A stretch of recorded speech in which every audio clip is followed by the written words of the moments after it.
studio che stiamo svolgendo con CGA di Mestre ha come obiettivo principale l'analisi della distribuzione degli studi dei medici di medicina generale in Veneto e la loro strutturazione. Da questo primo confronto si evidenzia che il 43% dei medici di medicina generale lavora da solo, senza alcun supporto di personale infermieristico o amministrativo. Un altro 40% circa lavora in medicina di gruppo con poche ore di personale a disposizione. Il 23% dei medici lavora in medicina di gruppo integrata, che ha uno standard qualitativo elevato con sufficiente personale amministrativo e personale infermieristico.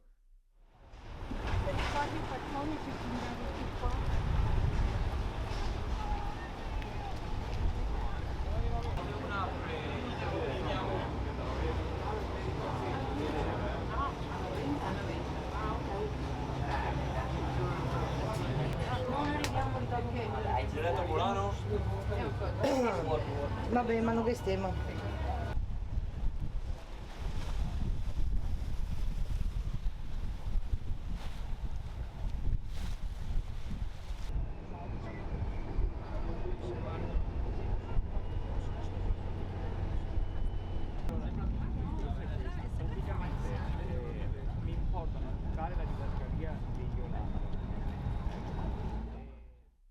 PNRR e DM77 2020 mettono in evidenza la valenza sempre più importante del medico di medicina generale all'interno dell'assistenza territoriale.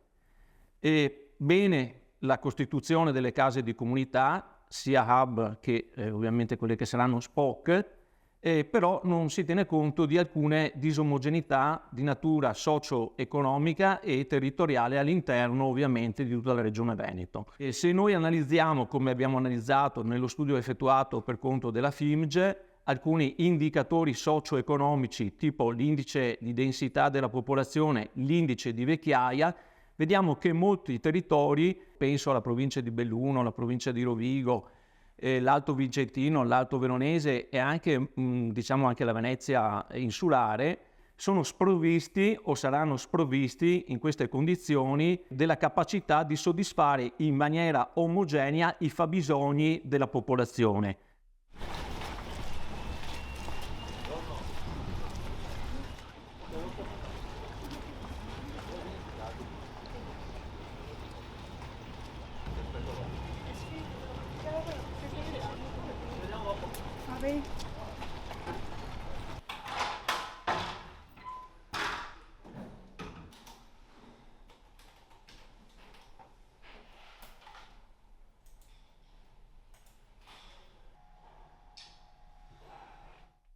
Alla base delle funzioni della medicina generale e della medicina di famiglia ci sono i concetti di fiducia, prossimità ed equità. Su questo noi abbiamo basato la nostra analisi partendo dalla periferia, dai luoghi di cura più vicini alla popolazione e dove molti medici lavorano ancora da soli, senza il sostegno di personale amministrativo e infermieristico, e via via ci siamo avvicinati alle medicine di gruppo, alle medicine di gruppo integrate e alle case della comunità. Noi siamo partiti in una prospettiva diversa rispetto a quella della politica regionale, non dalle case della comunità alla periferia, ma esattamente il contrario. È solo attraverso questo percorso logico che parte dal basso e arriva alle case della comunità che noi dobbiamo e possiamo capire la funzione delle case della comunità.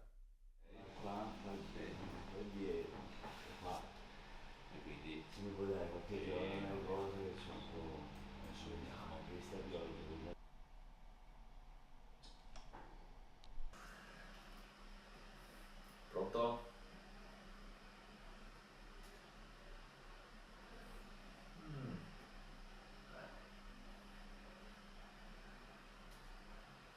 Vabbè. No, preferisco che venga qua a farsi visitare, certamente. Lo studio sviluppato per FIMGE ha analizzato anche i tempi di percorrenza, il tempo medio impiegato dal paziente per recarsi dalla propria casa di residenza alla casa di comunità. I tempi di percorrenza sono molto elevati, soprattutto in alcune zone del Veneto. Territori come il Bellunese, il Rodigino, l'Alto Vicentino, l'Alto Veronese e alcune zone insulari di Venezia, del comune di Venezia, evidenziano tassi di percorrenza molto elevati, superiori ai 30 e 45 minuti. Altri indicatori come gli indici di vecchiaia e analizzando la popolazione per fasce di età evidenziano anche il fatto che molta della popolazione, parliamo intorno al 30%, e sempre in questi territori ha un'età superiore ai 65 anni. Capite che questi 2 o 3 elementi che vi ho già detto evidenziano il fatto che nel territorio della Regione Veneto ci sono ovviamente delle zone in cui non c'è una omogeneità nella prestazione di questi servizi sociosanitari e soprattutto della cura dei pazienti.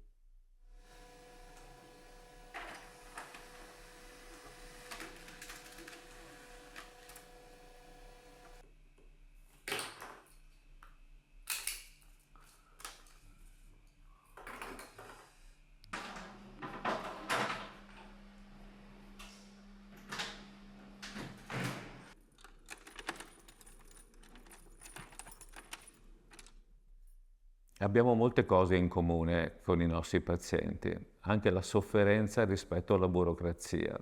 Parlo di quella burocrazia stupida che crea ostacolo, che toglie relazione, che toglie il tempo di cura.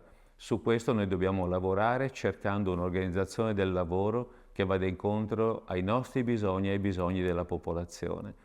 Il personale amministrativo e infermieristico è uno dei punti nodali non eludibili nella riorganizzazione della medicina generale.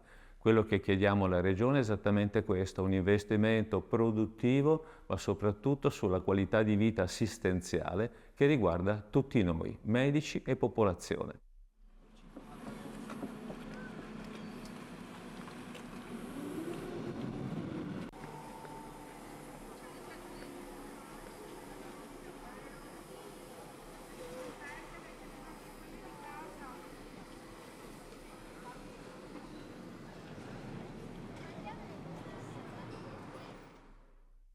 Noi abbiamo preso atto delle scelte della politica nazionale e regionale con l'istituzione delle case della comunità.